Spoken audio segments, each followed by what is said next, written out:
celebrating 75 years, the 75 years. And it was magnificent. It was beautiful. It was windy and beautiful. And we have a great country, and we're rebuilding our country. We had the greatest economy in the history of the world. No country had anywhere near us. And we had the best we've ever had, but we've had the best ever in the world. China is a very good competitor, but we were doing much better than China, and that's before COVID, before this plague came in. We were doing much, much better than anybody, best we've ever done, and we had to close it down. It was an artificial closing. We had to just close it down. Never happened. A thing like that never happened before. We did the right thing. It's horrible what's happened. It should have been stopped. It should have been stopped where it came from, which was China. It could have been stopped easily and quickly, and for some reason they were unable to do it. I think they tried, but it got away from them, I guess. But it's a shame, and so many hundreds of thousands of people around the world have been killed, 184 countries. But we're going to build our country back, and we're going to build it back fast. This group of people, we all did it before, and we'll do it again. We created something that has never been seen before. And if you are somebody that likes history, and I think everyone in this room likes history, you wouldn't be doing what you're doing. You would see that, and you would remember that this was the year that China was going to overtake us in the economy. If you go back 2 months, you would see that they weren't anywhere close, that we were going to be there many years of if the right person sits in this seat, it'll never happen. If the wrong person sits in this seat, it'll happen in a period of a few years or less. It can happen almost immediately. So we are in a position where we have to start all over again, and we will start all over again, and we'll build something that was even better than we had before, recognizing that so many people have died. So many people have died. That's the one thing we can't do anything about, unfortunately. What I can say is if we did it the different way, if we went herd, if we just said, let's wing it, we would have been talking about numbers that would have been unsustainable and unacceptable.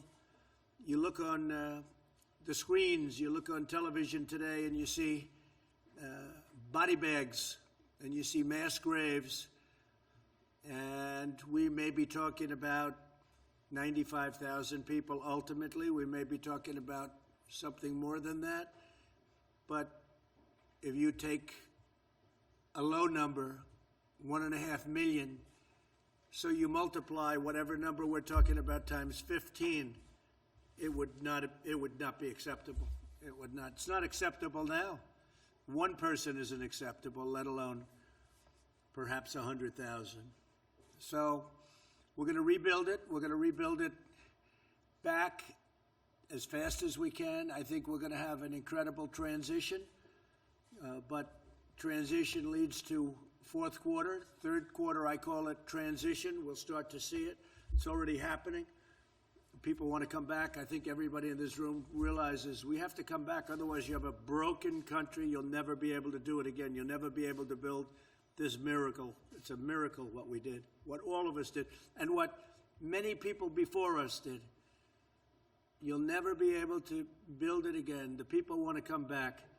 You see what's going on at state houses all over the country. They want to come back. I think some people don't want it really to come back for political reasons, which is sick. But the people, the real people, the people that want this country to be great and great again, we can say, they want to get back. And we're going to have embers, we're going to have fires, we're going to have things to put out, and we'll put them out. We learned a lot, things that we had no idea 2 months ago. We've learned a lot over the last couple of months, and we're going to do a job like nobody's seen before. And I spoke with Angela Merkel today. I spoke with Prime Minister Abe of Japan. I spoke with many of the leaders over the last 4 or 5 days. And so many of them, almost all of them, I would say all of them, not everybody want to admit it, but they all view us as the world leader, and they're following us. You look at what we've done with ventilators. We started, and we had no ventilators. Nobody thought in terms of a ventilator. It's like, and I say it all the time, it's like building a car, and other countries don't have ventilators. And we became so successful at ventilators and building this very complex machine, very expensive machine, but very, very complex to have it right, to do it right. Highly computerized, very technologically significant. So we built, and we built, and we built. And they took other factories for totally other purposes, and now we have 9 factories that are throwing out ventilators at numbers that nobody can believe. It was really, there's not been anything like that since the Second World War, where we did the same thing with other types of product.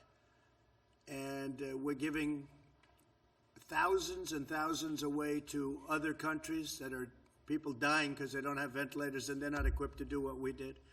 So we're giving thousands and thousands of these ventilators away to many countries that have suffered greatly.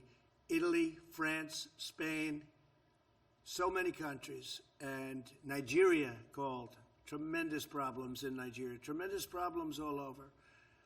And so they're very happy. In addition to that, we're building stockpiles for ourselves. So if this disaster ever happens again, we have plenty. Some of the governors, we're working along great with almost all of the governors, but some of them, they needed ventilators. Now it's testing, and we have testing at a level that nobody's ever done before. Every leader tells us the same thing. In fact, they want to know, what are we doing? But you don't hear that from the media. You never hear that. But what's happened with testing is incredible. So as of this morning, we've done 8.5 million tests. And yesterday alone, in one day, we did 300,000 tests. And that's an incredible tribute. Now they have the test where it takes you 5 minutes. That was a test that didn't even exist. Everything had to go to a lab. It would be sent to the lab, so it takes a day, and then it takes another day. But it takes you 3, 4, 5 days if they do a good job. Now you do a test, boom, and you have it in 5 minutes, and nobody ever thought a thing like that was even possible. That's the Abbott laboratories, but now we have other competitive tests even with that. So what we've done has been incredible. We're going to continue to do it. We're going into transition, and I call it transition to greatness. It's going to be transition to greatness because we're going to do something very fast, and we're going to have a phenomenal year next year. Third quarter transition, fourth quarter is going to be good. There's tremendous pent-up demand, and next year we're going to have a phenomenal year. And with that, I think maybe I'd like to go around the room and you could introduce yourself and say a few words. And then after that, the media will leave and we'll have some discussions among ourselves, okay? Please, why don't we start? I think I know this gentleman, huh? And by the way, Kevin has done some job. He should have had the job a long time before he had it. But that's okay. We have a great man, and he's going to be, hopefully, a great Speaker of the House. We got to get him there. If we get him there, and when I say hopefully we're going to win, because I have no doubt he'll be a great Speaker of the House. We don't have to hope about anything. He's done a fantastic job. Kevin? Well, Mr. President, I do want to say one thing. As you and the First Lady were out there honoring what transpired 75 years ago, that we had to end the tyranny of what Hitler was doing throughout Europe. We now battle something that is like a war. That this is a virus that came from a distant land that we did not invite. But just as we had to transform our country then and unite, that leadership you're providing is doing just that. As you talk about ventilators, gearing up, testing, more than 1.7 million in 1 week. The ingenuity of this country will solve this problem. And we will not just solve and get a vaccine for us, but for the rest of the world. I do want to thank you, coming from California. I know I have a blue state, I know I have a governor, but the way you've worked together, watching you send those Navy ships to New York and to California, build those hospitals in a time of need, I do want to thank you on behalf of everyone in California. Thank you very much. Great state. Thank you very much. Elise? I think they'll turn it on. Thank you, Mr. President, for all of the support for New York State. This has been a true partnership, and the administration has stepped up, whether it's ventilators or building the Javits Center, which was tremendously important. My district in upstate New York, people are eager to get back to work safely. Our tourist businesses, our hotels have been devastated. So as we talk about this transition, making sure that we allow our small businesses to get back to work safely is so incredibly important. Also, our farmers. Thank you to Secretary Perdue for stepping up. We have dairy farmers in our district who are going through a crisis, but we know that you support the farmers, and we're appreciative of all of your work for New York. And I know you've worked effectively with Democrats and Republicans in New York State, so thank you. Thank you very much. And so for the farmers, you know, we gave $12 billion 2 years ago from China through tariffs because they were targeting our farmers. And then we gave $16 billion, and this year we're giving $19 billion to the farmers. And that's more money than they've ever even thought about. And it's keeping them in a position where, really a position of strength, but they deserve it, what they've gone through for 18, 19 years. This isn't a new phenomenon. This is for years they've been ripped off. So we're taking care of our farmers. Thank you very much, Elise. Thank you. Dan, please. Thank you, Mr. President. Thank you for having us here, and thank you for working every single day. You know, Speaker Pelosi would have the America believe that we can only show up to Congress to vote once every 3 weeks. Of course, that's not true. We could be working every single day, just like this administration is, and I appreciate what you've done. Appreciate working with us to protect our energy industry. You know, America is in real dire straits with oil prices the way they are. We're deeply worried about that in Texas, and your administration's been excellent to work with on that front. We understand how important energy independence is to our nation. Texas is reopening, and I think it can be a model for the rest of the country as we step out of a retreat and move to actually confront this virus head on and get people back to work. Well, it's interesting, Dan, because oil prices are now going up and gasoline prices are going down. That's like the best combination I've ever heard. So our millions of people in the energy business, I think, is going to be, you know, that's moving up. But you look at those gasoline prices, and they're really coming down. So I don't think I've ever seen a combination like that. It's going to be very good. A lot of good things happening in energy. Jared, you should say something, because you headed up our whole ventilator problem that this country had. The cupboard was bare when we took it over. People don't realize it. They don't want to say it. But the cupboard was bare, that we had nothing. And I could say that for the military, too. Dan would know that almost better than anybody, and the folks that are so much and so well-versed on military. But our military cupboard was bare also. We had obsolete equipment, we had old equipment, and now we have, we've never been in a position like this. We have the best equipment in the world, all made in the United States. But Jared, why don't you give a little talk on what we did with the ventilators and how that just became such an incredible story. And we're doing the same thing with testing, and we're pretty close to a point where we're equally as good. Go ahead. Yes, sir. On ventilators now, the good news is that every day the balance that we have in the stockpile that the country has continues to grow. Initially, it was very scary in that we had a lot of states requesting numbers that could not be supplied, and a lot of you were very helpful at getting the local hospitals in your districts to give the actual data to the federal government, because the president wanted to make sure that anybody in this country who needed a ventilator would get a ventilator. He saw what was happening in Italy, where people were dying in hospitals and not able to get the care they needed, and the president said, I don't want that to happen in America. Deploy every resource that we have, get all the intel we have, and let's do our best to try to make it work. And we were able to make it work thanks to your leadership. And then what we were also able to do is use the Defense Production Act at the president's urging, and we were able to contract 11 different ventilator companies. Last year, America made about 30,000 ventilators. This year, we'll make about 150,000 in a 4-month period. And so we're in a place right now where we're doing well. A lot of our allies, the countries that are friendly with America, are starting to get ventilators from us, and we have more than enough to take care of all the American citizens. So it's been a great success story. And on testing, the numbers continue to grow. We have all the supplies that we need to do it. We've now educated all the governors. We have over 5,000 testing machines in the city. We've had the commercial sector through the public-private partnerships that the president had us lead. Those have now identified over 5,000 machines. We've done DPA on swabs, so we're making a ton of swabs. We have reagents. We have transport media. We've been working with all the governors to help them with the National Guard on how to better collect samples. And so we're seeing those numbers starting to really rise. And when you look at the number that America's done relative to any other country, we're 2 to 3 times the next number. So on an absolute basis, the job that you've led on that has been absolutely tremendous, and that's giving the tools to America to start opening up these counties and allowing Americans to get back to work. Thank you, Jared. You've done a great job. Someday people are going to appreciate it. They say, oh, he's a relation. Well, he's a relation. If he wasn't a good relation, I'd get him out of here so fast. Sometimes we have a problem, Louis. I say, get Jared on it. Great job, Jared. Thank you. Smart guy.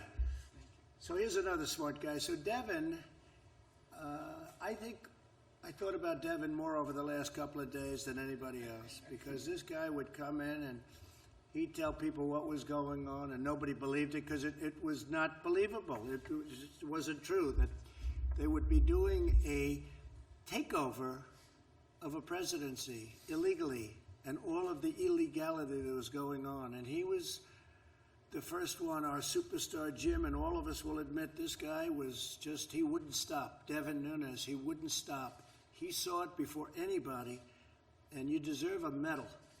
You deserve the equivalent of Pulitzer Prizes. They ought to take the Pulitzer Prize away from all of these phony journalists that got a Pulitzer Prize, and they were wrong.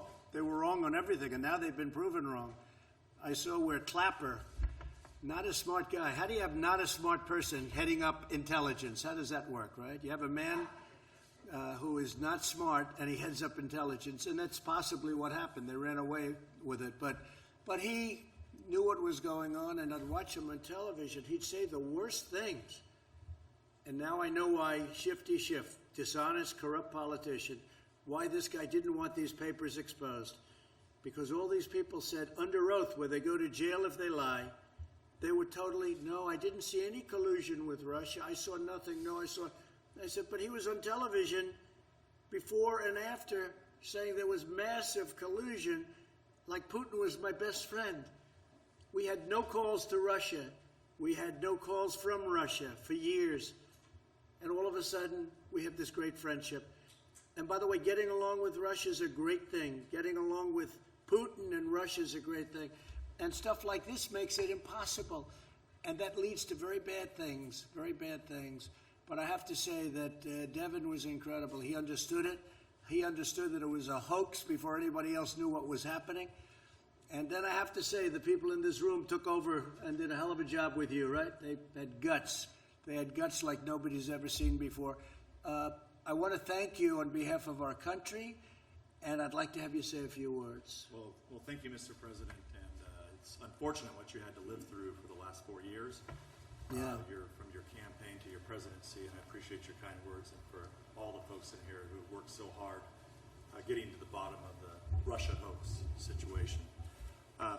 Let me just talk a little bit about the situation our country's in now. I know you're well aware. We've had 6-7 weeks here of keeping people inside their homes. We've learned a lot about this virus. There's still a lot more we need to learn. We need to learn what our friends over in Asia were doing at the time that this virus was taking off, and the issues with the World Health Organization.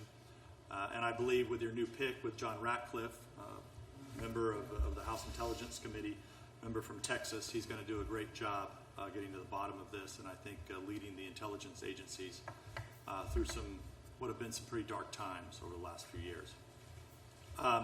And I think we should say Rick Grinnell has done a great job, too. In fact, John Ratcliffe called up 2 days ago. He said, I'm really looking forward to this, but I don't know if I can top the guy we have in there right now.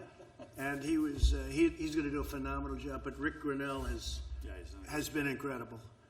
Before that, we had an empty seat. But Rick Grinnell, what he's done, even Louis would admit that. And I saw Rick yesterday walking in with thousands of pages of paper into the Justice Department. We didn't see that before, did we, Louis? Huh? Rick Grinnell did a great job, and John is going to be phenomenal. Please. Well, Mr. President, what we expect and the American people expect is transparency from our law enforcement agencies, and I think we're well on our way to getting that. I want to also thank you for bringing us back here to show the American people that we can be here and do our work. The Democrats are cowering at home right now, and it makes no sense because we've learned so much. I can understand for the first few weeks, but we're learning. We have ventilators. We're learning new ways how to treat this virus. And if we're expecting, as you know, you've been in my district. It's the San Joaquin Valley of California, heavy agricultural area. My folks have been going to work. my folks have been going to work, and because they have to feed this country along with a lot of the folks around here. And if we expect the guys that are cutting meat or working at a grocery store, working in these packing plants, if we expect them to go to work, we ought to go to work as members of Congress. And I'll just leave it at that. I will say I got you all of your permits necessary from the federal government for water. We throw millions of gallons a day of water into the Pacific Ocean that comes from up north. And when I saw Devon, I say, how come those fields are all barren? They're beautiful land, all barren, brown. And then they'll have a little patch like this, a little patch in a corner, or a little patch on one side. And it's beautiful green. You could see it was so. And I said, how come so much of it, 90%, 95%, it looks like a desert? And you have this. He said, we don't have water. I said, you mean you have a drought? This is a long time ago we met, right? Right at the beginning, before I got elected. And I said, you mean you have a drought? He said, no, we don't have a drought. We send millions of gallons of water out to the ocean to protect a very, I never say anything's unimportant. I think everything's important. To protect, go ahead, what's the name? The smelt, Delta smelt. Yeah. So you have a Delta smelt that's not doing well. It's getting no water, and it will do a lot better if it had water. But they send millions and millions of it. Is that the only reason? That's the reason they send it out there? Yeah, that and, For the Delta that smelt. and salmon, yes. It's So the incredible. farmers are very thankful for recognizing the important work that you've done, not only in San Joaquin Valley, but all over the country. And I'll just say that's why they're out working, and I think we should be working. And I'm Well, glad you brought us here. with the water, though, I said, so what has to happen? Well, you need approvals from Congress, from this, you need all sorts of approvals, but you need it from Commerce more importantly than anything. I got every approval for you, and you get a lot of the state approvals done through Kevin and yourself and others. All you need now is the signature of the governor. And those millions of gallons of wasted water going into the Pacific, that's like a drop in the bucket. Doesn't mean anything to the Pacific. All of that water would come right down all the way into Los Angeles. And, in Los Angeles, I had a house in Los Angeles.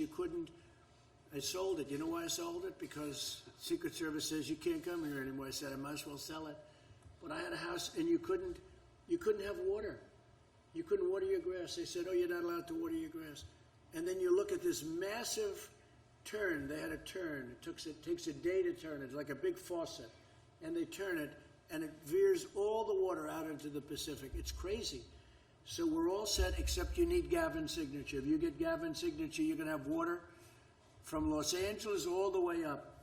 Yeah. And it's the most incredible thing I've ever seen. I thought it was a drought. I said, he said, no, we have tremendous amounts of water, but we send it out to the Pacific Ocean. And it was over the smelt. So if you can get his signature. Well, I know you during this time of crisis, we need to work with the governor, and I thank you for working with our governor, who's obviously not a supporter of yours. But there is a serious issue there that the governor needs to recognize that we have a water crisis in our state that you've recognized, and he needs to drop the lawsuits that he's brought and work with us. Well, we've gotten along very well, Gavin Newsom. We've gotten very well with regard to COVID-19, as we call it. In that respect, he's been fantastic, and we've been fantastic, and he said very generous things. But on other things, we disagree, like the water, like cars, because you can have a car for much less money that's equally good environmentally, but much safer, better car. California forces you to build a bad car that doesn't work well, and there are a lot of reasons for not doing it that way. So we'll end up. So on that we don't agree, but we agree on the coronavirus, and on that we've gotten along very well, and we've done a great job for California and for everybody. And he was very honest about that assessment. It would be great if you could get the water, but you're all set. Okay, you're all set. Just I say that to Kevin too. Get his signature, and you're going to have so many. All those thousands of acres are going to be opened up, and they'll have plenty of water for Los Angeles too. So they won't have to ration. They're going to ration the water in California. It's the most incredible thing I've ever seen, and yet they're sending millions of gallons out. So thank you very much, but thank you thank you very much for the job you've done. Appreciate it. Thank you, sir. Please. Ted Budd, North Carolina. Yes. I want to thank you for having me here. I also want to thank my colleagues from the House. There is no vote today. There's nothing we're voting on. The Speaker Pelosi, has not brought us in to do anything meaningful, but we're here to lead by example and to say that we're ready to work. So we need something meaningful to help those back home. In North Carolina, we're very grateful for all the work that you've done here. And again, Secretary Mnuchin, I want to thank you as well for all that you've done.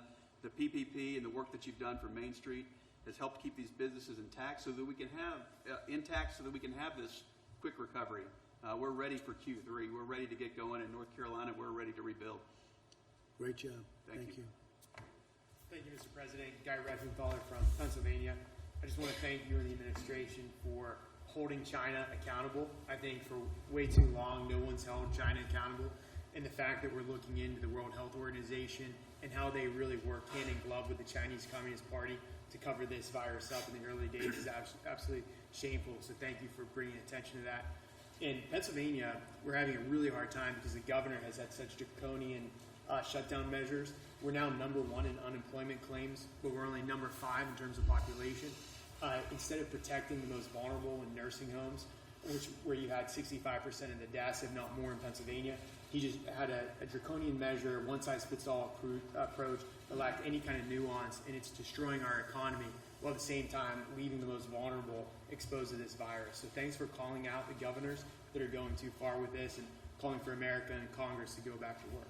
So what the Democrats are doing in Pennsylvania is a disgrace. Okay? It's a disgrace. Thank you very much. Thank you. Mr. President, Mark Green from Tennessee. Great to see you again. Thanks, Thanks for your leadership. This COVID-19 thing has been unprecedented.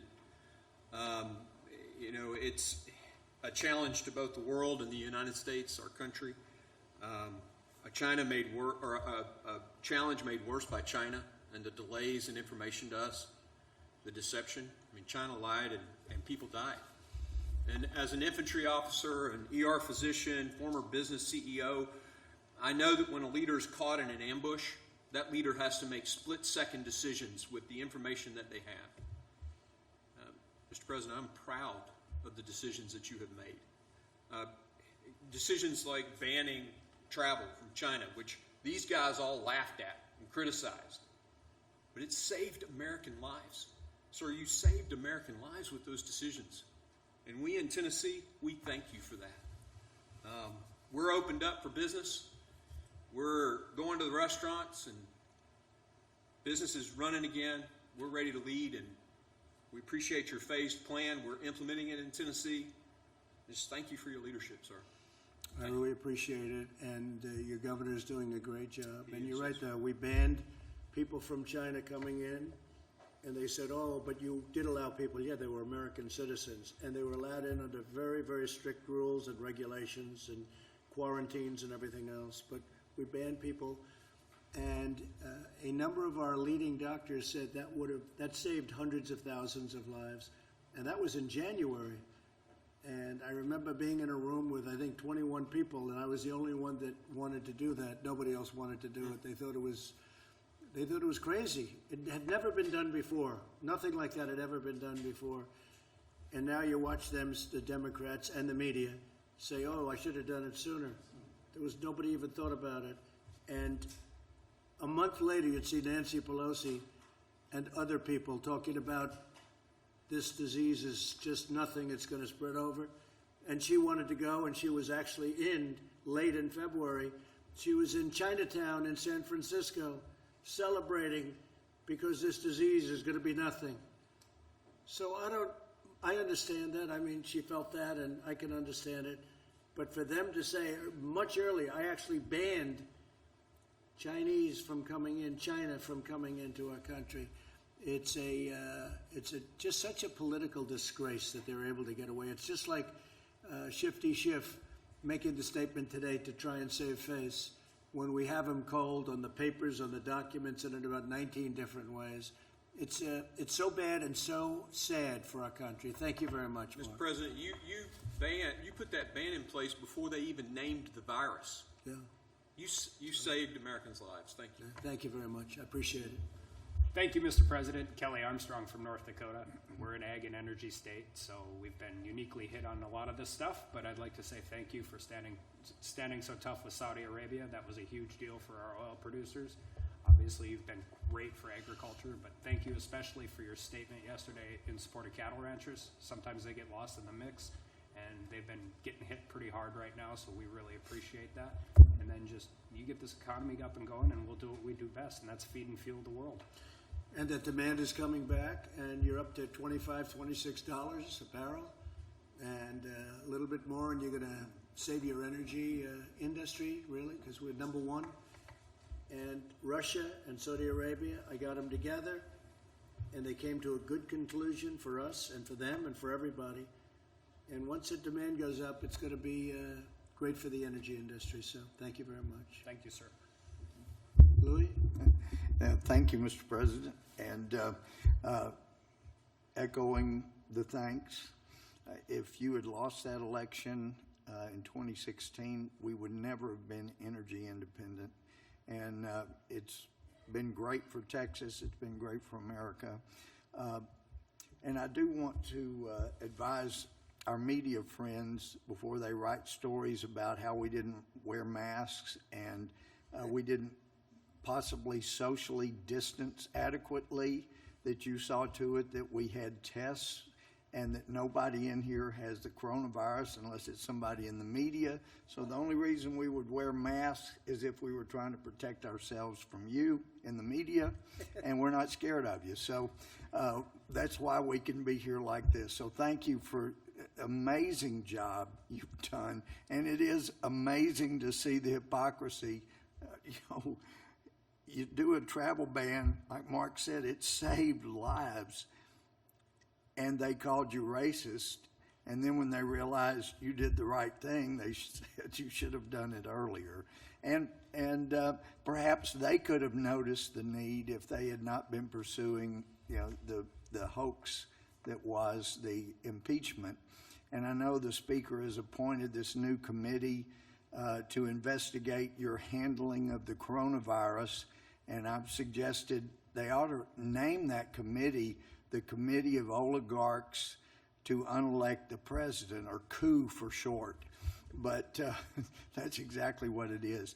And the money, Steve and Larry, thank you for your work. There are a lot of people that are working for companies today that would not be in my district in East Texas, and they wouldn't be.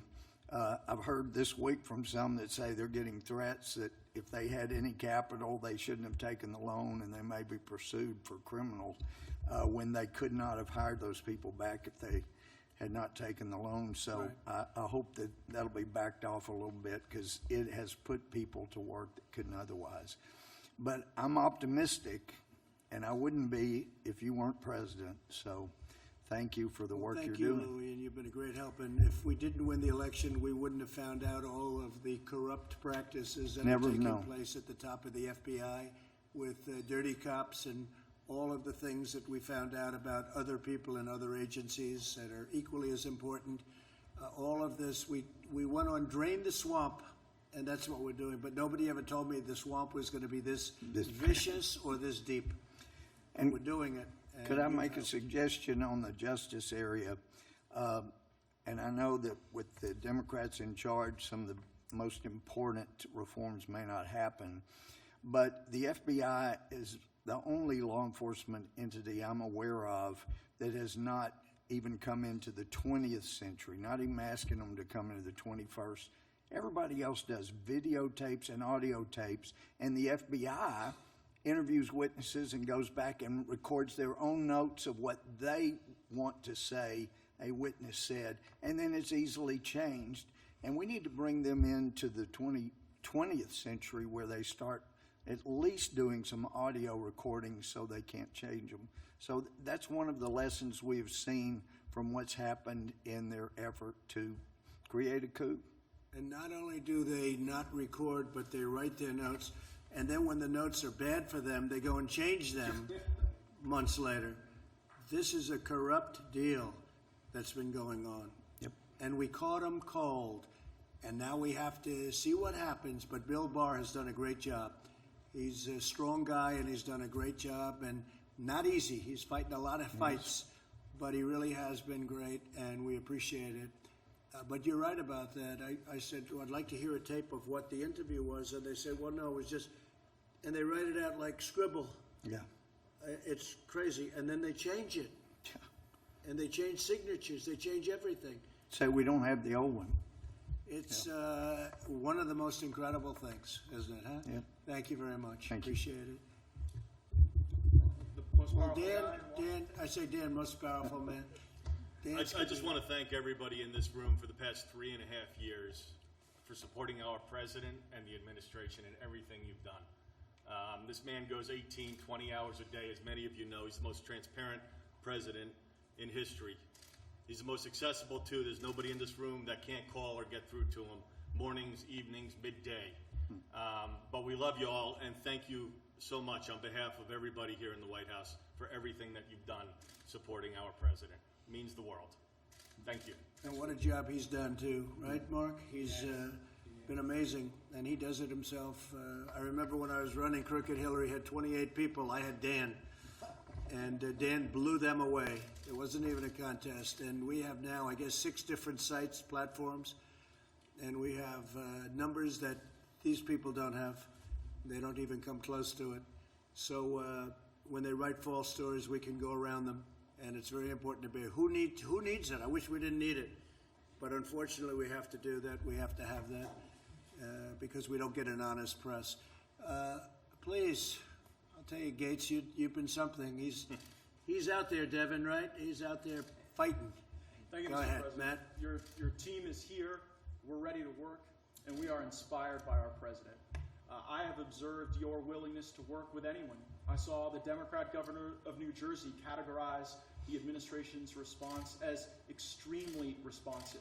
I've noted on our calls that our Democrat colleagues in the House, like Tom Suozzi and Jimmy Panetta, have made contributions reflected in the great work that Jared has done on testing and that Secretary Mnuchin has done and that the chief has done as well. But I have to say, Mr. President, I'm deeply concerned about what we're seeing from the Democratic leadership, because in the last several days, they have been caught in a terrible lie. Not only was there no collusion, we now know that the leaders of the Democratic Party knew that there was no collusion at the beginning and willingly lied to the American people anyway. Now we see that they're reverting to their old playbook.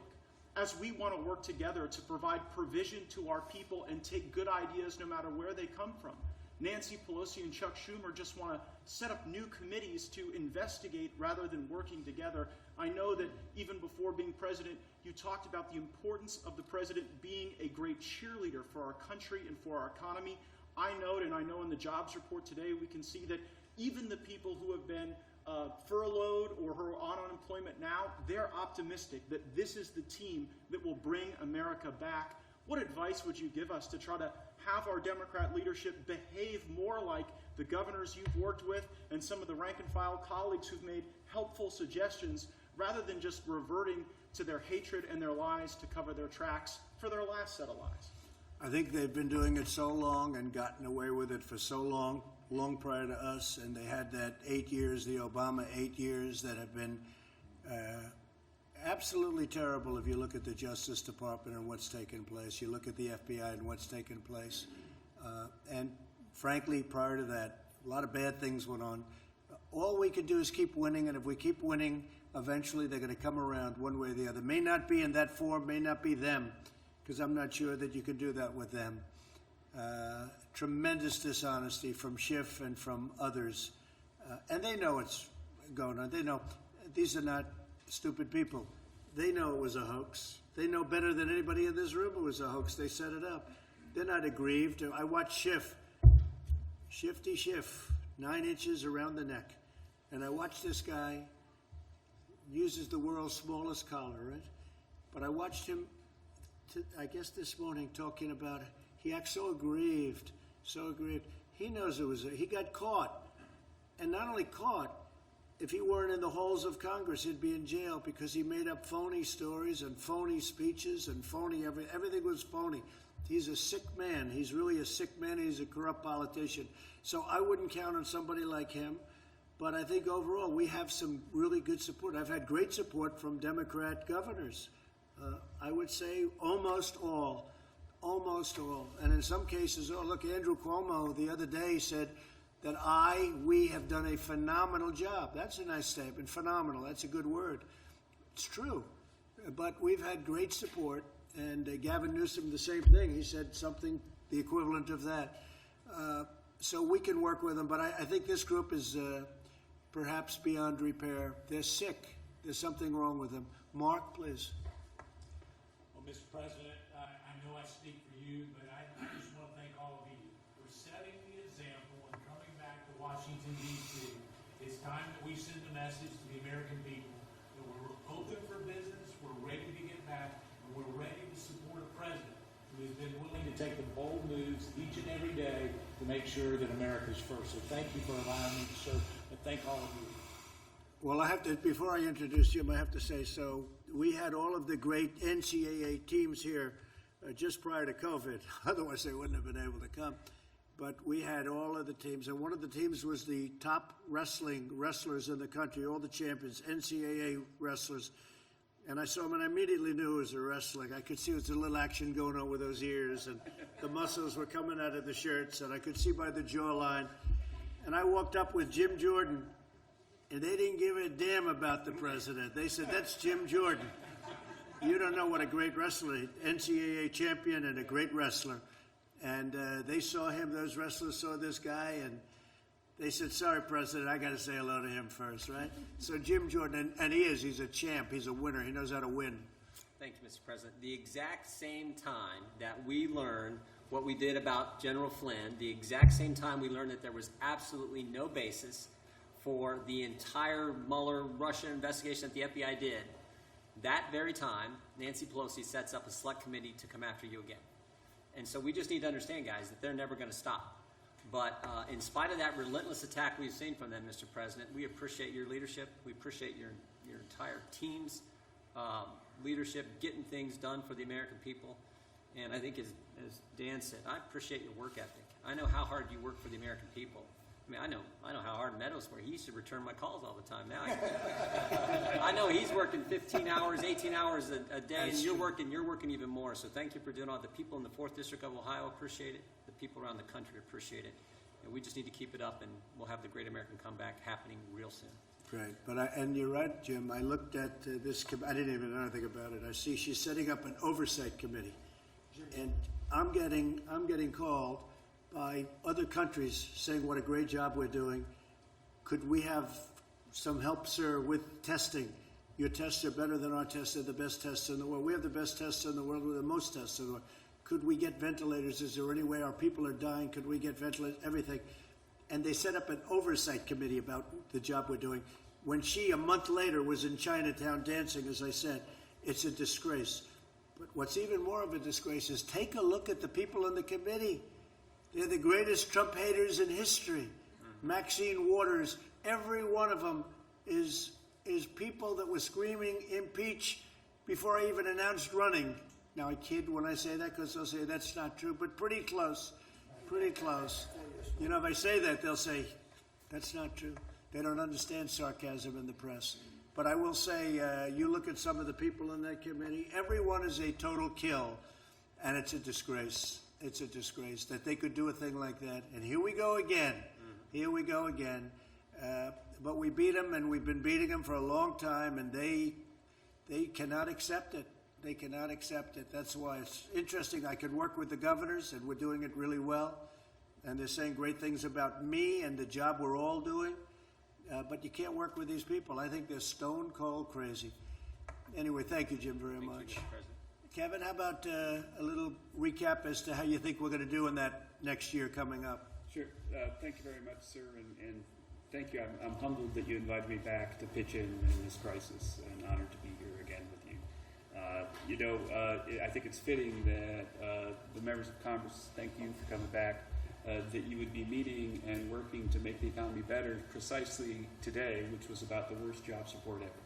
And that was something that we've been telling people was going to happen because you took the step to save lives. to slow the economy down. But there was a silver lining in the report today, ladies and gentlemen, that was really interesting to us, and the President and I talked about last night in the Oval, that almost everybody who accounted for the increase in unemployment in the report today said they expect to go back to work within 6 months. And now if that happens, then what will have happened is something historic, that we would have experienced the biggest shock in the history of the world, just about, I mean, short of perhaps World War, and recovered quickly. And I think that if we did that, sir, it's going to be because the economy was so strong in January that people have been able to withstand this, and because the policies that you all worked together to adopt built the bridge to the other shore. Thank you, sir. And at the same time, we would have saved millions of lives, because ultimately, that's what we did this for. But I heard that statement from you and some others yesterday that almost everybody expects to be back to work shortly. That's very unusual. Usually when you have something like this, they never expect to get a job again. So that's a great thing. Thank you. Good point. Thank you very much, Kevin. Mr. President. Thank you, Lee. House Republicans are here in Washington, D.C. to work. We want to deliver for the American people, and we're honored to be here today, and hopefully the Speaker calls us back into session at the beginning of next week. We'll see. We should have been here this week. The Senate was here in Washington, D.C., but... What is she doing, and where is she? What's going on? You know, I actually think that she's just trying to consolidate more power in her own gavel. She likes the feeling of that gavel in her hand. She knows that the grip is being loosened, and come January of 2021, she's going to have to hand it over to Kevin McCarthy. And in the meantime, she is trying to consolidate as much power as she can. And when she brings her House Democrats to Washington, and there's a process where we're able to participate in crafting legislation, she won't be able to dictate as much of her obstructionist radical agenda that appeases an enraged liberal base that put that gavel in her hands in the first place. And many of us here in this room were with you on the beaches of Normandy, and we're honored to be back here today to be with you on VE Day. And not just as a member of Congress, but also as an Army veteran, I want to thank you for all of your support for our military. And in so many ways, our military was weakened before you got into office. And we saw a troop strength reaching levels that were pre-World War II levels. It wasn't just in troop strength, but it also was with our equipment. And whether it's support of the military, preparing our troops to win, understanding that you don't send our troops into battle unless they're sent to win. You send them to win or you don't send them at all, and you know that. And you've been following these principles of understanding our enemies don't respect weakness, they only respect strength. And as someone who's still in the Army Reserves, and knowing right now that we have men and women abroad, they can feel when they go to sleep at night, and their parents can feel good when they go to sleep at night, knowing that you have their back. And our greatest generation that fought for our freedoms and liberties 75 years ago, they fought for that flag and our Constitution and made this conversation today possible. I saw them when they were with you in Normandy. Those veterans calling out to you from that backdrop like they were 18 or 19 years old again. They just wanted a moment to share with their president, just to get a thumbs up back. They were little kids, even though they saved the world. And I want to thank you not just for setting up our military for success, but taking care of our veterans. Because when they come home, they should be treated with the love, dignity, respect they deserve on behalf of a very grateful nation. As a New Yorker, I want to say thank you for what was a phenomenal effort to deliver for us during this coronavirus outbreak. Between Suffolk and Nassau County, we had well over, as of right now, over 70,000 positive cases of coronavirus. Between the Comfort, the Javits Center, field hospitals, Army medics, when New York State asked you for public testing, immediately approved. They asked for private lab testing, immediately approved. They asked for semi-automated testing, immediately approved. I remember getting on the phone with Mark Meadows. We needed ventilators. The 4,000 ventilators show up within 48 hours. I remember getting on the phone late, it was 10, 11 o'clock at night on a Saturday with Jared. And we're talking about how the stockpile in Suffolk County was out of regular-sized N95 masks. The next day, you're here in the White House talking about how you're sending hundreds of thousands of N95 masks, and they arrive within the next 48 hours. And 250,000 surgical masks show up instantly. I get on the phone just a couple weeks ago with the Secretary of Treasury about the municipal liquidity facility that was set up to talk about how there's a need out there for a county like mine, not quite 2 million.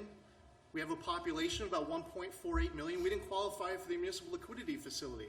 Secretary Mnuchin, the night of getting the last bill passed, he is on the phone and he's working to take care of our issues.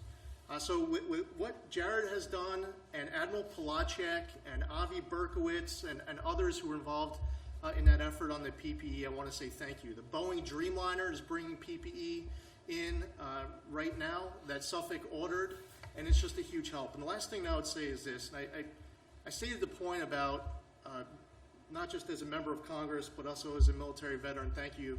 I'll also say as a Jewish veteran, what happened to me when I was with you on Normandy, and many others who support you.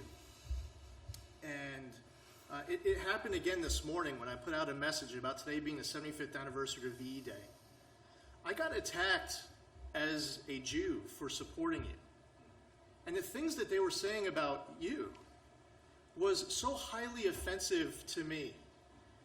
And there's never been a president ever who's had the back of Jews in this country and around the world like you have. And whether it was moving the embassy in Israel to Jerusalem, and signing the Taylor Force Act into law, and recognizing Israeli sovereignty over the Golan Heights, but most importantly, fighting anti-Semitism here at home. When I see them attacking me and attacking you, especially attacking you and your team, when you are all in, more than any other president, not just delivering on your own campaign promises, but doing what's right and delivering on the promises of presidents in the past, I just want to say thank you. And the Speaker, we all should be in the same foxhole right now, with our rifles pointed in the same direction. And we're all here in the same foxhole with you, with our rifles pointed in the same direction. But unfortunately, while you recognize that the enemy is coronavirus, the Speaker believes that the enemy is you. And I believe that's really important for the Speaker to look around this room right now of people who serve in the House of Representatives who want to work today or in Washington today, that she needs to get her conference back here to fight for the American public as hard as we do. And I thank you for your leadership on all accounts and delivering for New York in what truly was a phenomenal way. Thank you, Lee, very much. Appreciate it. Thank you, Mr. President. Warren Davidson from Ohio. Definitely an honor to be included on this task force and be here really to work with you to help this transition to greatness. You've had great messages. It's resonated with the whole country, but definitely with the people of Ohio. We love you. Look forward to you coming back. And, I think the example that you set when you talked about the governors leading the way, because the states really have had different experiences and different approaches to dealing with this virus, but also a legacy of dealing with problems in a different way. And you see the legacy costs in states like Illinois, where 58% of their budget goes to pensions, and states like Ohio, where we have a rainy day fund and we reformed our pensions and have been responsible with our spending. That approach is important. It's important in the way that that Attorney General Barr has recognized in terms of defending civil liberties. Every single one of us wants to protect public health, and we're all anxious to grow our economy and get it back. But we all swore that same oath I swore in the Army to support and defend our Constitution against all enemies, foreign and domestic. So we take that very seriously, and the civil liberties that have been infringed upon, the sense of freedom and the sense of identity as Americans that's under attack in this era. Having the Department of Justice say we are going to defend freedom and lead that example is a big deal. And as we confront all these ideas on how to deal with safety, it's important to remember that even the Patriot Act expansion, it was just temporary. It was supposed to expire. And a lot of those same sense of urgency that came in after 9/11 led to the expansion of the FISA and the Patriot Act and the way it was abused against many people and very publicly against you was really just to keep us safe and just for now. But we still haven't really been able to reform FISA. We still have a chance to do that. but the temptation is always, but just to keep us safe. And some of the ideas with privacy, just to keep us safe at the CDC, tracing and quarantining and tracking everybody, it could be just as dangerous. So I think it's good to safeguard against that. And then I think the last thing is we're talking about VE Day. The last time the planet had this much debt was after World War II, after the United States. So the Fed has been tremendous in trying to provide stability in the face of governments largely closing our economy. So we did owe it to people to try to provide the stability that we did. But most people realize that you can't print an entire year of GDP. So we do have to be cautious about unsettling the monetary system. It's worked great for us since Bretton Woods. We have been the world's reserve currency, and we wouldn't want to give that up by being foolish with the amount of printing we're doing, because it's not being lent. There's no lender. We're not really borrowing it. We're printing it. And that's undermining the value, the full faith and credit of the United States. We have lots of countries doing that around the world, and the dollar still is the strong one. But we should be cautious to think that we can somehow do this in an unlimited way. So thanks for the things you're doing and the leadership you're doing, leading by example, and it's an honor to be part of it. Thank you. Thank you, Warren. Thank you very much. Hi, Mr. President. Andy Biggs, Arizona. Thanks for letting me be here with you today. Thanks for coming to Arizona this week, being at Phoenix and Honeywell. Factory converted, doing 10 million N95 masks Right. On a regular basis, and there's going to be 10 more out of their Rhode Island plant. Thanks for being there. We had Sammy's restaurant from Tucson up, but we also had several Latina business owners there that are strong supporters. And why are they supporters? Because of the economy that you built and you put in place. And Arizona's ready to open up. They're energetic. They want to open up. They have faith and confidence in you and your leadership because they know what happened before. You built a marvelous economy, lower taxes, reduced regulations. That really did a great number for our economy, and that's fantastic. I'll tell you, we are just as frustrated that that Speaker Pelosi won't bring us back to do work that we need to be doing. We need to set the example for the American people that we're ready to be here. If you can go to Starbucks coffee, as Kevin said yesterday, you should be able to come to Congress.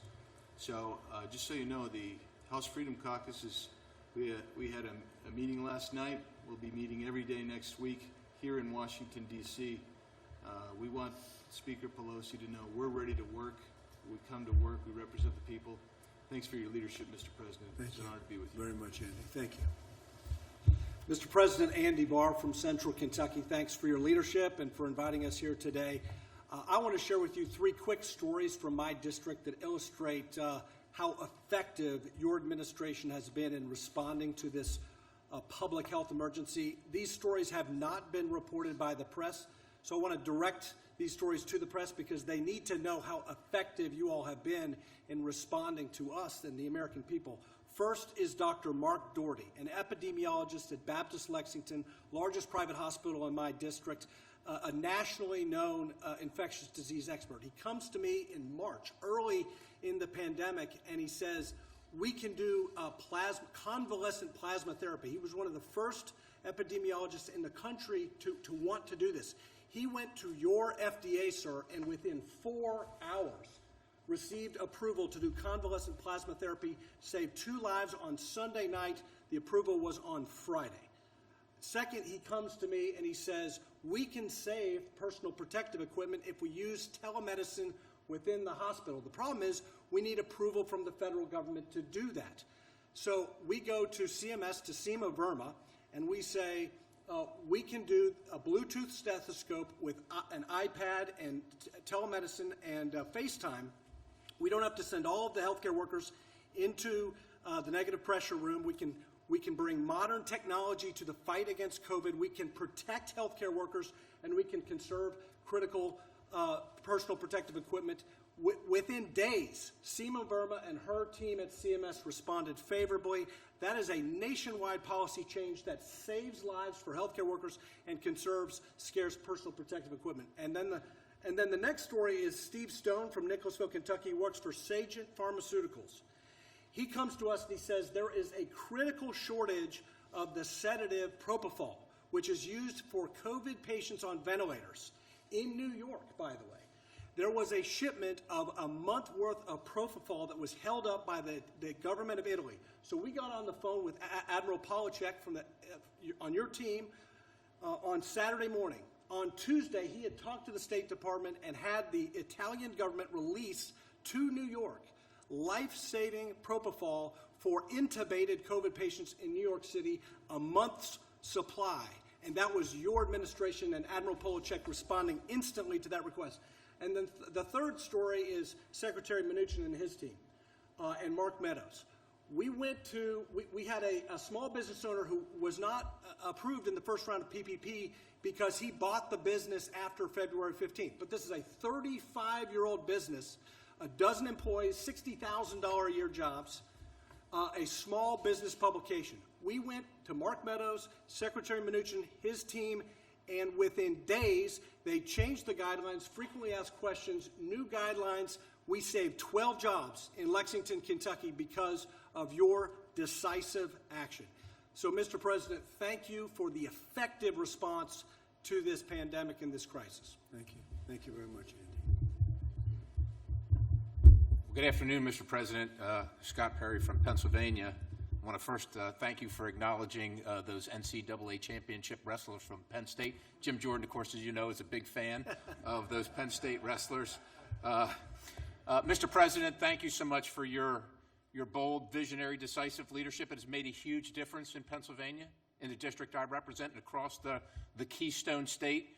The PPP, in particular, saved countless jobs. It has been a lifeline for the small businesses across the country, across our state, and of course running it through the local banks, getting government out of it, letting the banks, our local community banks handle that has been it's because that's who people know. They have a relationship, and the bankers, of course, know them.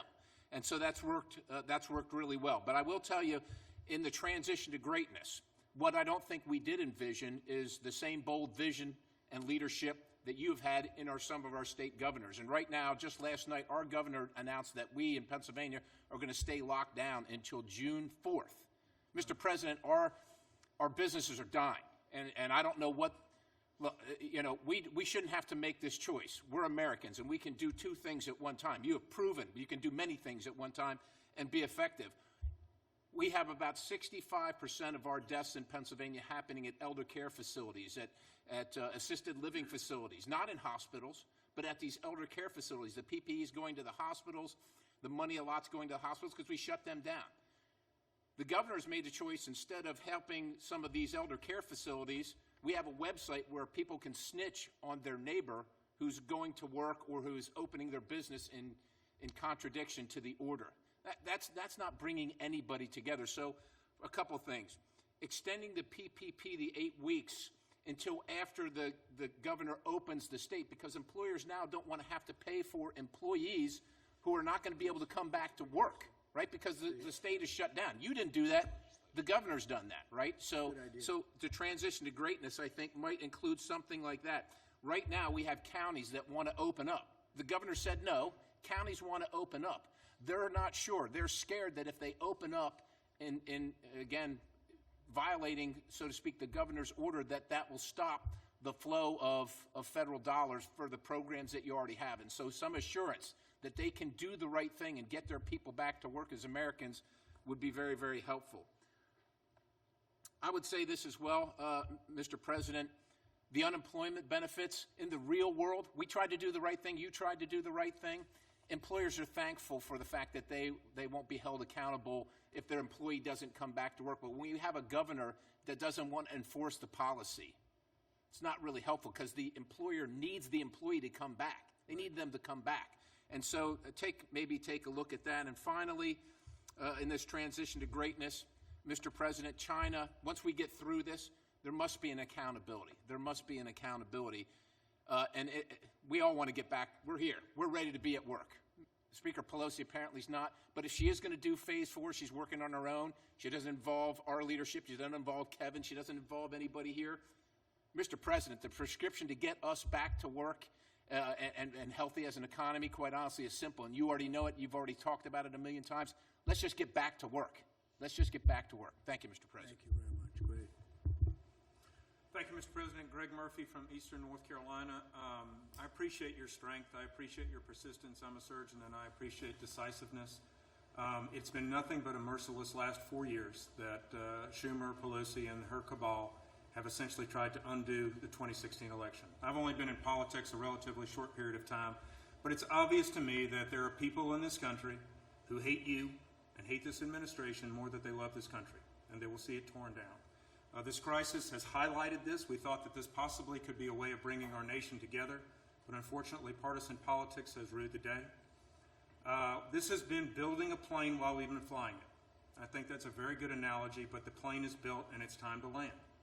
It's time that we made decisions based upon fact, not fiction, not fear-mongering, not cartoons by the media, but truth. And wouldn't it be nice to get the truth? We believe enough in our American people that we believe in what they can think.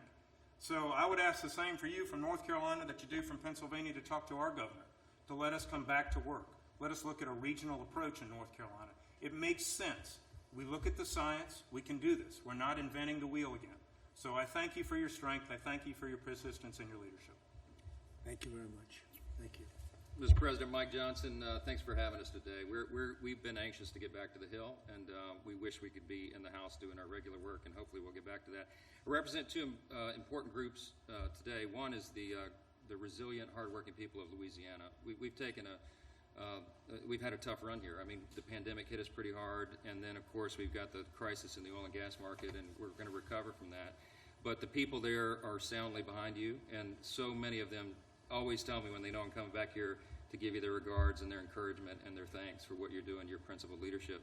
I would echo what's going on in Pennsylvania, North Carolina, Louisiana as well. Our governor's keeping us shut down, and our free market needs a chance to thrive, and if we can do that, we will. It needs to be a region-by-region basis. The second group I'm here, I guess, representing this morning is the Republican Study Committee, you know, the largest caucus of conservatives in Congress. And as the chair of that group, all these guys are leaders of it as well, and we've been trying to advance our core principles. And we came out Monday last with a 37-point blueprint, a framework that we call a return to prosperity and accountability and recovery. And basically what we've done is distilled the work that we had been putting into about 15 months prior to the pandemic to come up with a playbook, a conservative playbook to run when we return to the majority, which we still think we could do. But it's things, for example, for holding China accountable all the way to empowering the American worker. And we think it's consistent with a lot of the administration and what you've articulated, and we hope we can work together on it. I would end with this. The whole team, your whole administration has been so accessible and transparent. I love what Dan said. I had written those two words down before you said it. That marks the Trump administration. And I could name each one of them on your team here. They've all been helpful and grateful to us. We had a conference call with Mr. Kudlow the other day, and he said something at the end of it that resonated with me. He said, you know, our time-tested principles cannot be abandoned now. That's what's going to guide us through this, right? And we were on mute, but we all said amen. And it reminded me of what Reagan said in his farewell address when he was leaving, you know, his storied time at the head of the country. He said, they call me the great communicator, but I wasn't that. He said, I was just communicating great things, and they're the same great things that have guided our country since its founding. We believe in those time-honored principles. We believe in individual freedom and limited government and fiscal responsibility and free markets and lower taxes and less regulation. Those are the things that are going to guide the country back in this transition you're talking about. And we're so grateful that you and your team are holding the line on that. We'll be with you. We're your foot soldiers. We're ready to go to work, and we thank you again for all you're doing. Thank you very much. Great. Oops. Well, I want to say thank you again, President Trump, for coming to Arizona. And it was such an honor to be on Air Force One with you. It was my first time, so it was awesome. But I want you to know that I believe you are exactly the right person for the job. Despite all of the Democrats, the top Obama people, maybe President Obama himself, since we found out yesterday, trying to take you out, despite all of that, you led our nation into the greatest economy in the world, and I am totally convinced that you will do it again. And so please don't let all the critics get you down. I know a lot of people are just Trump haters and they say mean things, But there are so many people out there, so many people in Arizona, throughout the nation, that absolutely think you're doing a great job.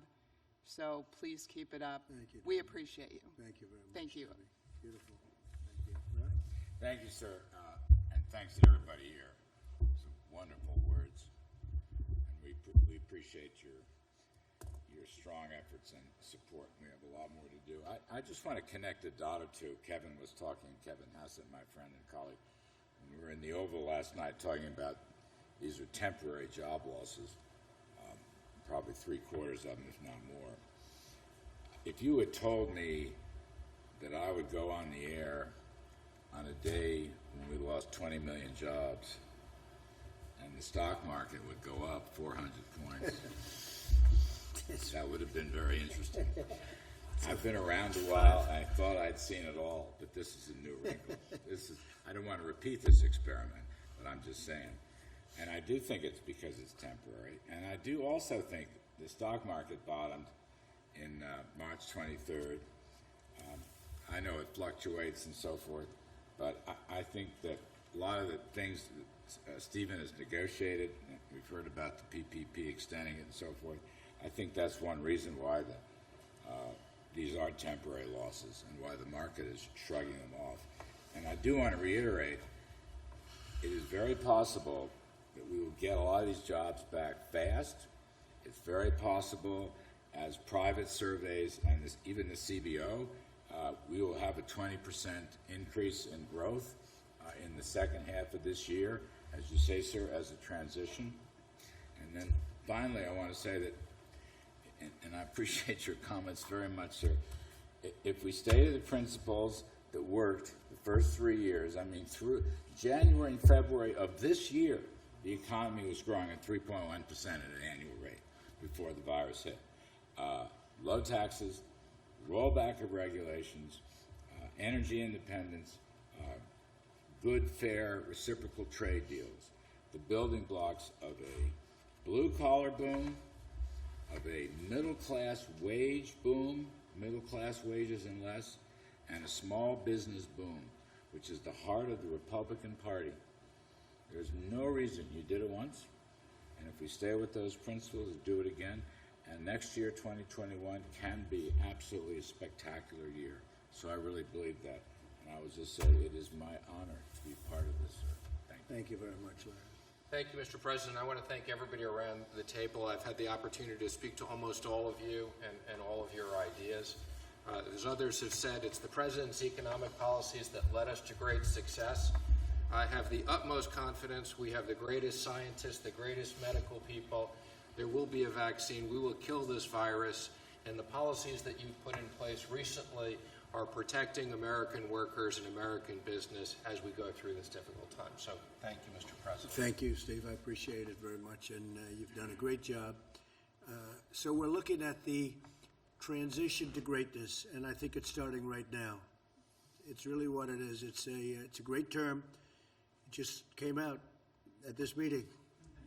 True. It came out by accident. It was a statement, and it came out, and you can't get a better one. We can go to Madison Avenue and get the greatest geniuses in the world to come up with a slogan, but that's the slogan we're going to use, transition to greatness, and it's starting right now. And I appreciate everybody we called. We said, can you be here? They hopped in a plane. Is that right, Mark? They hopped in a plane. Not one person turned you down. This was just a quickly set up meeting because the Republicans want to be here. And the Democrats have to come back and they have to get it going.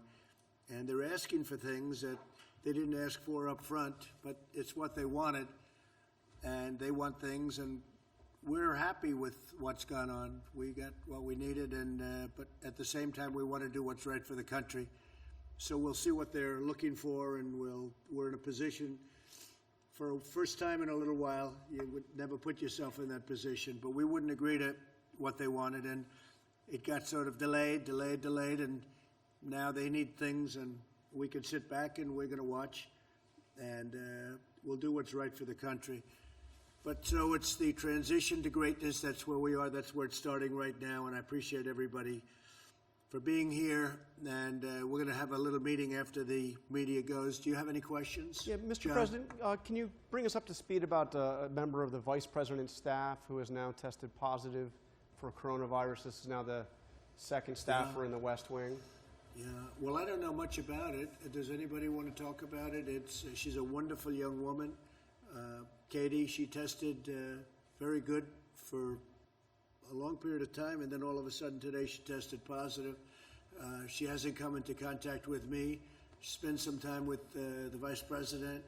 I believe, the press person, right? Say press person. So she tested positive out of the blue. This is why the whole concept of tests aren't necessarily great. The tests are perfect, but something can happen between a test where it's good and then something happens and all of a sudden she was tested very recently and tested negative. And then today, I guess, for some reason, she tested positive.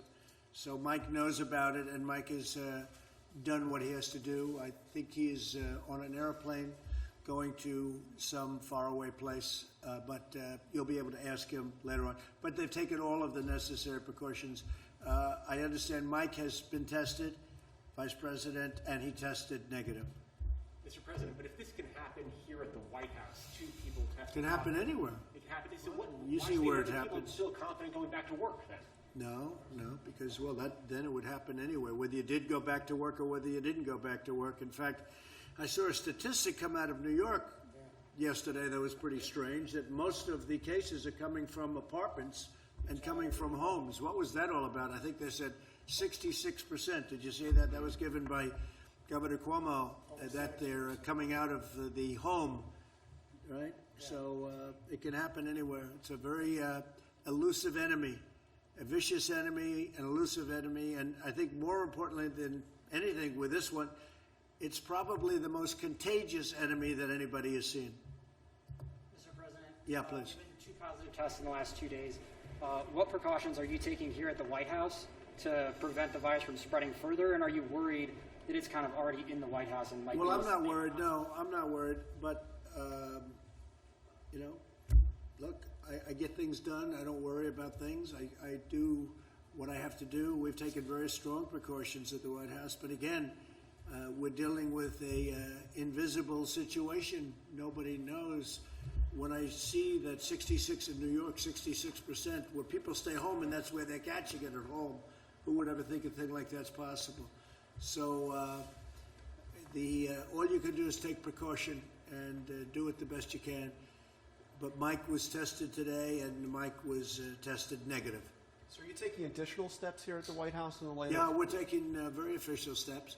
Mark, do you want to discuss that? We've already put in a few protocols that we're looking at, obviously, to make sure that the president and his immediate staff stay safe. But it's not just the president; it's all the workers that are here. Obviously, you're here on a daily basis. But the protocols that we're putting in place puts a stronger emphasis on making sure that we do the mitigation that we need to do to make sure they're safe.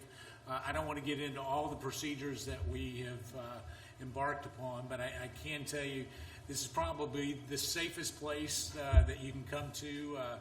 All of you, as you know, have to be socially distanced from the president.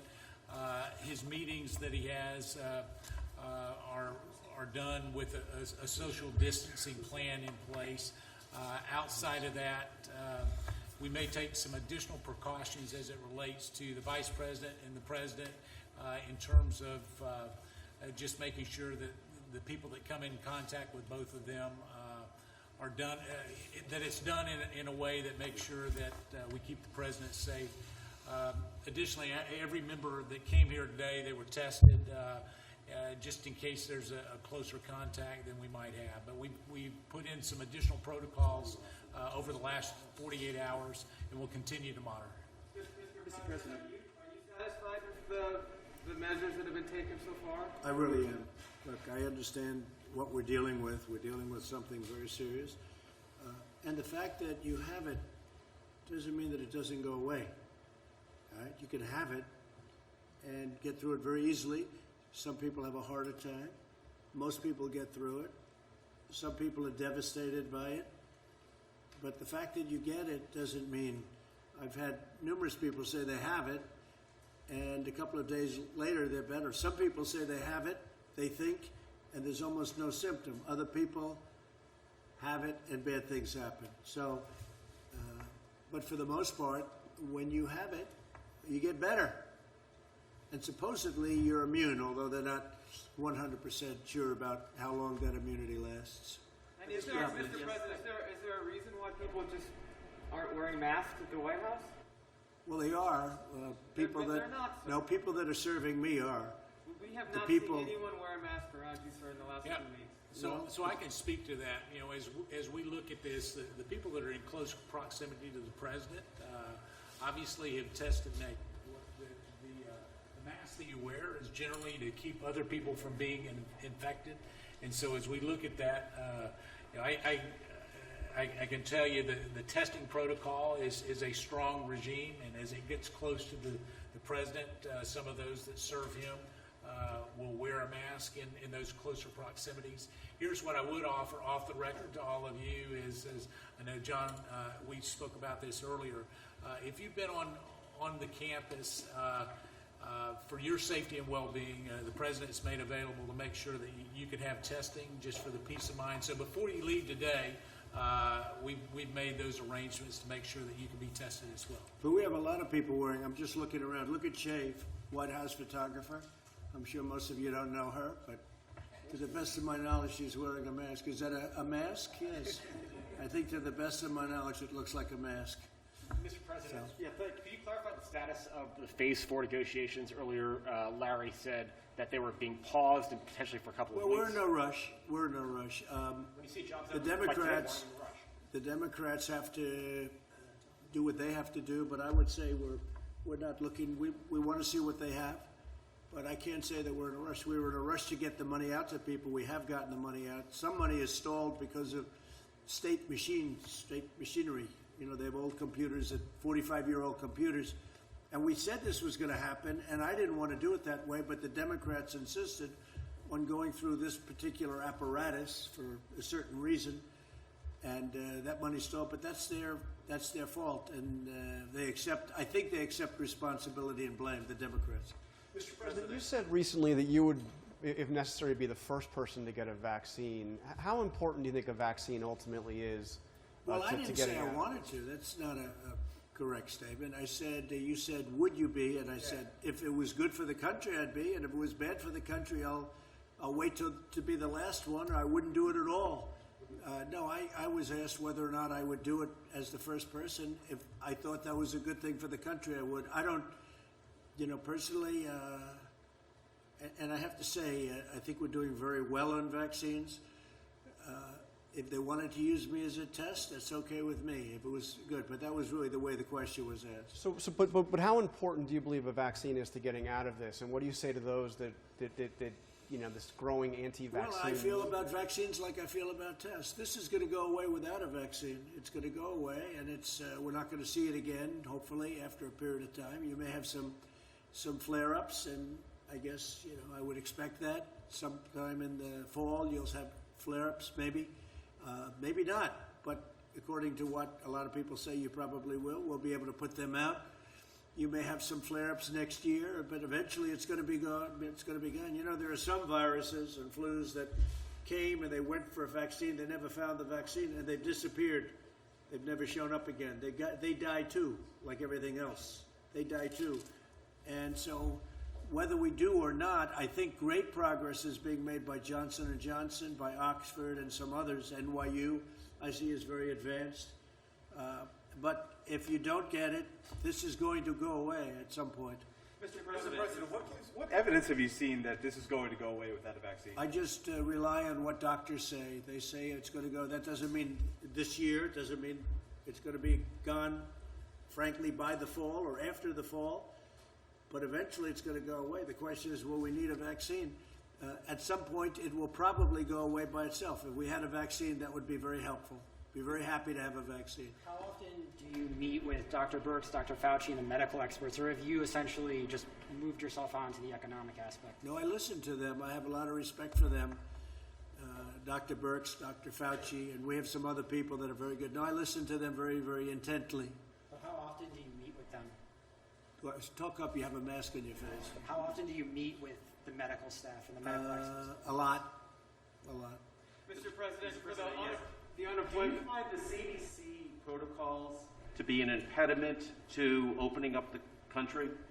Which protocols? The recommended guidelines that have been No, because I'm relying on the governors, and the governors are the ones that are doing that. And if I see something wrong, I'll clamp down on it very hard and very strongly. But I'm relying on 50 very talented governors. I don't think they are all talented, but many of them are very talented. Why are you not releasing those guidelines? They're released. They know what to do, and they know what they're doing. And we're going to see. But I'm relying on the governors to do their individual states, and they're relying on us very strongly for advice and also for help with respect to equipment, hospitals, beds, ventilators, but also medical supplies. So they're relying on us, and we're able to get them everything they need if they can't get them. Ideally, they can get it, but much of the things that we're getting and we've gotten for them, we're able to stockpile in their states. So we're sending it around. We're sending more than they need. So if this should happen again, they're going to be ready this time. And what happens, though, if the infections go spike once the government... You have to put out the fires. Then you're going to have to put out the fires, and the governor should be able to do that. Mr. President, you said the third quarter would be a transition and the fourth quarter would be good. Where do you expect to see the unemployment numbers at that? Well, I think the unemployment numbers are going to go way up, and the statement that Kevin made is incredible. Everybody expects to have a job back very shortly. That's not a normal situation. You go into a bad economy, deep recession or worse, nobody expects to have a job ever again. Everybody expects, I saw that chart, almost everybody expects that they'll be working again. This was an artificial turning off of a tremendous economy. We did the right thing because we saved millions of lives, probably millions of lives. But this was just all of a sudden one day we had to turn it off.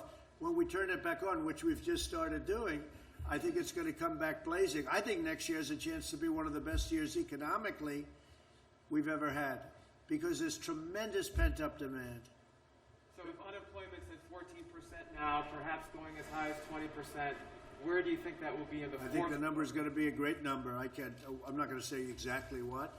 I can say over a period of time it's going to be where it was, maybe better. Can't get much better. We're at 3.5%, but it will be. I expect it to be where it was. The demand is going to be tremendous, and next year is going to be a tremendous year. Fourth quarter is going to be very good, maybe better than that. The transition is going to be very interesting, but you're going to see some very good numbers coming out of the third quarter. It's a transition. I call it the transition to greatness. We're going to have a great year next year. But You'll see. We can get dug out by the third or fourth quarter of this year economically? Well, the third quarter, we're moving in that direction. Right? I would say it's starting right about now. We're going to start moving in that direction. But the third quarter will be, I think it's going to be very good. It's going to be a very good indicator, but it's going to be very good. But it is a transition quarter. The fourth quarter is going to be good. It could be maybe more than good, Kevin. And next year is going to be, I think it's going to be a really powerful year. Economically. Mr. President, Larry said this morning that he expects the May unemployment numbers to also be, problematic, to be very high. What are you and your administration, these lawmakers, what are you all doing? The May numbers, we haven't started coming out of it. And what are you all doing to provide relief to workers over the next? We're doing a lot. Look at all the money. We took $2 trillion and we're spending it all over because we want to have we're throwing money at it. And over the years, they've learned that's much better than not doing it. Look at 1928. In 1928, they raised interest rates and they raised taxes. How did that work out? Not too good. Not too good.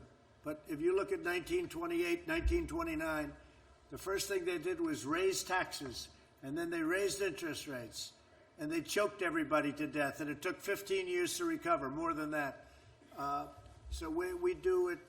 We're doing it the right way. We have a lot of great students of finance. I'm one of them. And we're throwing money at it. And I'll tell you what, I've watched some people that and read some people that I would say would not have agreed with that, and I haven't seen anybody disagreeing with what we're doing. And in fact, they say what we're doing with the PPP, with all of the things that we're doing, is great. One thing we could do is a payroll tax cut. That seems to bother the Democrats. One thing with a payroll tax cut, though, it's over a little bit longer period of time.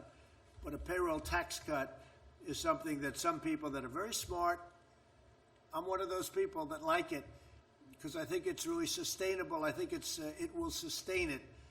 But that's one thing that a lot of people would like to see.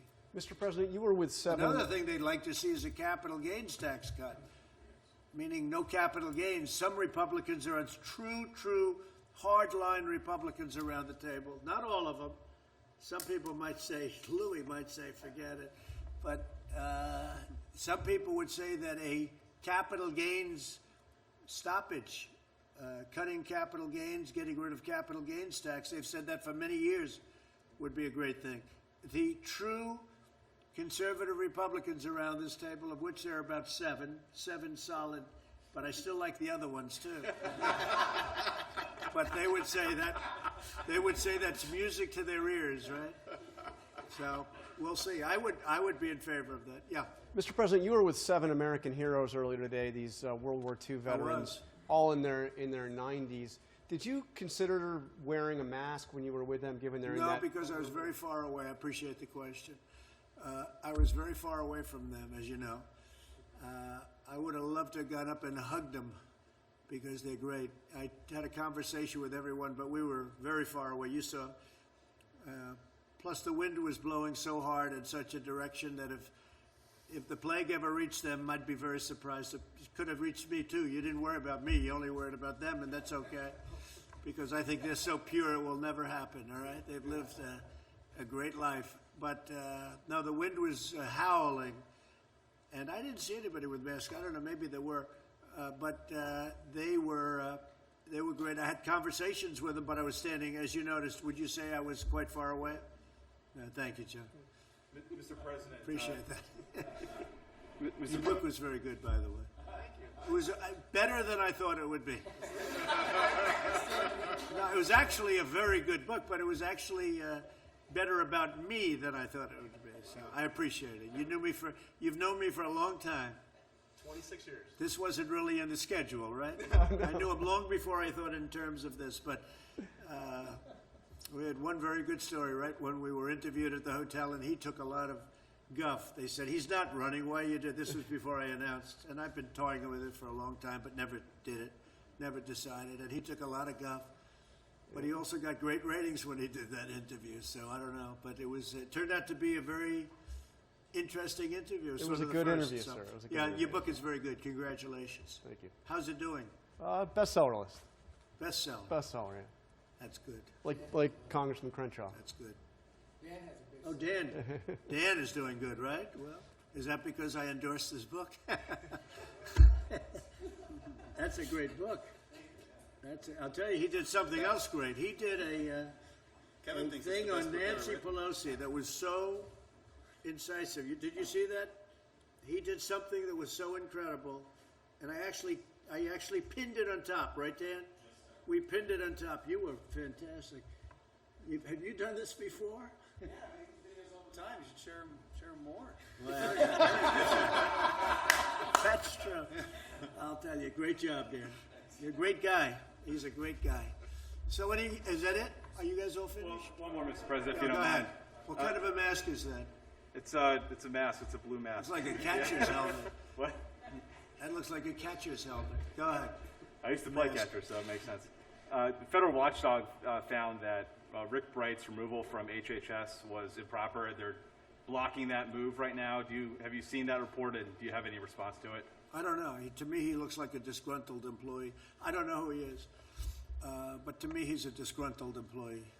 And if people are that unhappy, they shouldn't work. If you're unhappy with a company, you shouldn't work there. Go out, get something else. But to me, he's a disgruntled guy, and I hadn't heard great things about him either. Mr. President, about Lieutenant General Michael Flynn, he pleaded guilty twice and admitted before God that he had lied. How does that comport with your present position? Well, I'll just go, and these guys can give you a better answer than I could, most of them in this room. But I'll tell you what, number one, they played the son game. We're going to go after your son. And number one. And number two, the FBI guys, as I know it, and I found out, Devin, they didn't think he lied at all. They said he didn't lie. They didn't know what they were talking about. And Mueller's group, Mueller's gang, that didn't find that I did much, did they, after wasting 3 years? But Mueller's gang of culprits, they said he lied. But the FBI, in this case, said he didn't lie. What's the story in that, Devin? Well, you have to remember that this is a 30-some-year veteran of our military who headed the Defense Intelligence Agency. It would be preposterous to think that he was a Russian agent, and everybody in the press knew this. They had early versions of the dossier. They knew the Democrats were pushing the dossier, and the fact that someone would even ask this question about General Flynn, who was clearly, he was exonerated on January 4th before you were even sworn in to office. We know that from the FBI agents who were reviewing the case. I'm not even sure it was properly predicated to review General Flynn in the first place. You know, there's a lot of people in this town, in the swamp, that all of these people in the media know that work on behalf of foreign agents and aren't registered. And General Flynn, who's a 30-year war veteran, the way that he's been treated, the way his family's been treated, the way that he's lost his livelihood, he lost his house, and I think the American people owe him a debt of gratitude, and this government owes him and his family an apology. When they didn't have anything on Flynn, they went out of the way to the FBI found he didn't lie. Okay, thank you very much. Thank you very much. Have you reached out to Michael Flynn at all?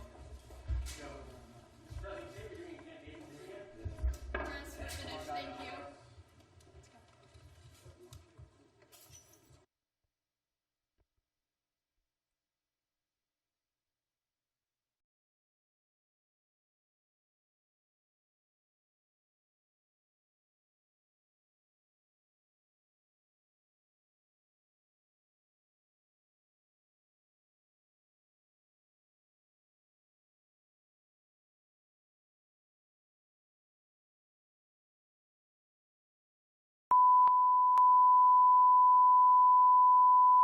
This is the primary audio circuit for the Reuters live service.